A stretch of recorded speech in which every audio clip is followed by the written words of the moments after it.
Thank you for joining us. With me now is Kavita Shukla. She's the CEO and founder of Fenogreen, which is a social enterprise that is tackling the global challenge of food waste. And as part of that effort, you've invented something called FreshPaper. So tell us, this is such an unusual product. How did you come up with the idea? So FreshPaper is a very unusual and very simple concept. It's just a little 5-inch sheet of paper that can be used in a refrigerator drawer, in a fruit bowl, or in a developing world environment to keep food fresh for longer. And I happened upon something actually when I was 12 years old. So it started as my middle school science project that was inspired by my grandmother in India. I was visiting my grandma, and as you might know, I drank some tap water, which was really kind of scary because it can be very dangerous. And my grandma gave me this homemade remedy, just like this mixture of spices. And she said, oh, if you drink this, you should be totally fine. Was Grandma right? Yeah, I was skeptical, but it worked. I didn't get sick, and I started this little science project where I was trying to find out what happened. And eventually I found that some of these spices my grandma used were really effective at inhibiting bacterial and fungal growth. And since I was a kid, I couldn't do much with that. But I eventually had the idea to try keeping food fresh, strawberries really, to start, and eventually infuse those into a paper, and that's FreshPaper. So it's a very simple concept that really started pretty serendipitously. So basically you've been working on this since you were 12 years That's old. true. A lot of years put into this. Yeah, most of my life. But it's important, and so tell Yeah. us why this is so important. How much food is thrown away due to spoilage? Yeah, food waste is staggering. I mean, it's just this giant, almost discouragingly large problem, but maybe bigger than we realize? Yeah, I think what I was shocked to find out is that, the world's farmers are actually growing enough food to feed the planet. Right. But over 800 million people go hungry every single day because we lose more than a fourth of our world's entire food supply to spoilage. So it's really staggering. And even though I think it can be discouraging, what I found inspiring is that very small, simple interventions can actually have a big impact because it is so big, and there are so many people that can benefit from just a small extension in shelf life or a shift in our efficiencies. And tell us about the kind of impact that you've had thus far. How much food, I don't know if you've monitored this or kept a running tally, how much food do you think you've prevented from being thrown out because of your product? Yeah, well, it's been incredible for us to see what's happened with the grassroots movement that's been built around FreshPaper. So I started trying to bring FreshPaper to the world as a nonprofit. That was something I started to try to do when I was in college.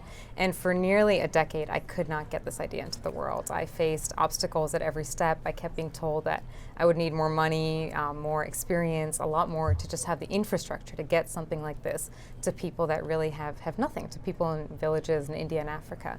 And then 3 years ago, when I first came to Women in the World, I had just started to take this to my local farmers market.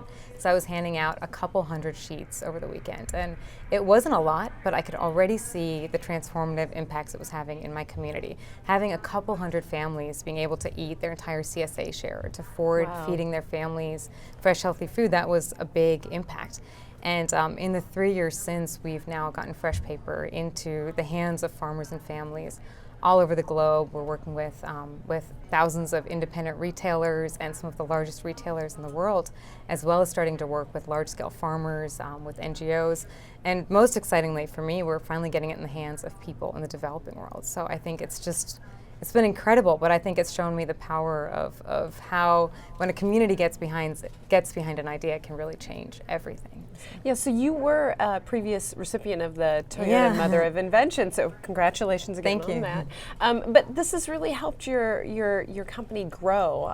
Fenogreen has gone to new levels as a result. Anything else that you've been able to do as a result of that? Yeah, well, when we first came to Women in the World, and when I was first honored as a Toyota Mother of Invention, I was really just working in my community. I was trying to get this idea into the hands of local farmers, local families, and literally in the weeks after I walked off the stage, it was just a totally different level. I mean, the exposure that we got, the kinds of people that came forth to support this, it changed everything. Right. And actually out of relationships at Women in the World, where we now have a partnership with Walmart, so we're bringing FreshPaper to families that shop at Walmart. And I mean, Walmart is one of the biggest grocers in the world. Right. a huge portion of the American population, that's where they go get their groceries. And to finally have something like this accessible to people all over the United States, and that's going to be happening the next few months. I just can't even wait to see what that's going to do. So it's just about to launch in Walmart. Yeah, is that that's right? right. We're just about to launch, just a few weeks away. Oh my gosh. Yeah. So there was so much success that came out of your previous presence here at Women in the World. What are your hopes for this year's Women in the World Summit? Is there anybody here that you're particularly excited to meet, or something that you're hoping to achieve by being here? Yeah, I think one of the most incredible things for me about the summit is just the random moments. I think the moments of inspiration that you just don't expect. And I think I've always walked away from the summit feeling like there's so much more I want to do and that I could be doing. And I think one of the impacts it's had on me personally is that I've started to mentor young women, I've started to mentor other women entrepreneurs, and I think it's always just like this yearly dose of inspiration. You see these courageous, incredible women that are doing things against the most unimaginable obstacles. And then when I go back and I have the daily ups and downs of being an entrepreneur, I just feel like I can persevere. Yeah. So it gives you the boost yeah, I'm just you need, here right? to be inspired and just to see those stories. And wonderful that you're paying it forward as well.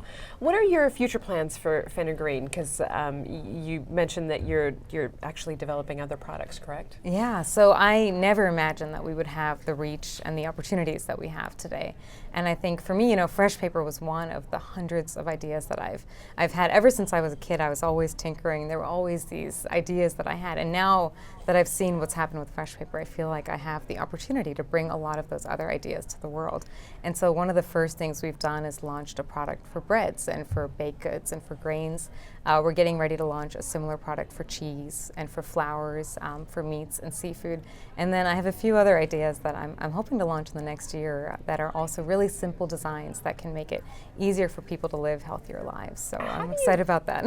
How do you test? What's your research and development process like? How do you test a lot of it is just solutions to everyday problems that I've had. My first invention, my mom told me, was a rabbit cage cleaner because I didn't like doing that chore. And ever since, I think I traveled around a lot. I'm a first-generation immigrant, so when I was young, my environment changed constantly, and it was very stressful, but I think it made me really observant.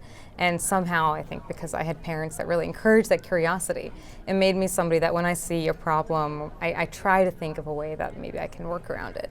And so a lot of that has resulted in some of these inventions. And then I try to test things really by getting them into the hands of the people that would use them. That's what the farmers market showed me with FreshPaper, and now I try to do the same thing. So.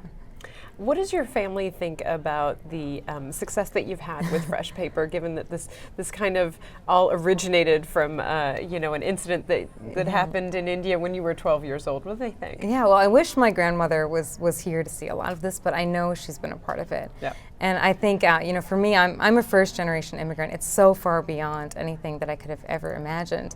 I think for all of us, it's been kind of incredible to see this movement that's built around FreshPaper. But I think we're all really inspired by the idea that so many people care, and so many people, including this community, the Women in the World community, came forward to make this a reality, because all I could do was take that first step at the farmers market, but everything that has happened since has been the result of somebody else who cared enough to take this idea one step further. So that's really just powerful and inspiring for me. It'd be great to see where it goes from here. Yeah, I can't wait.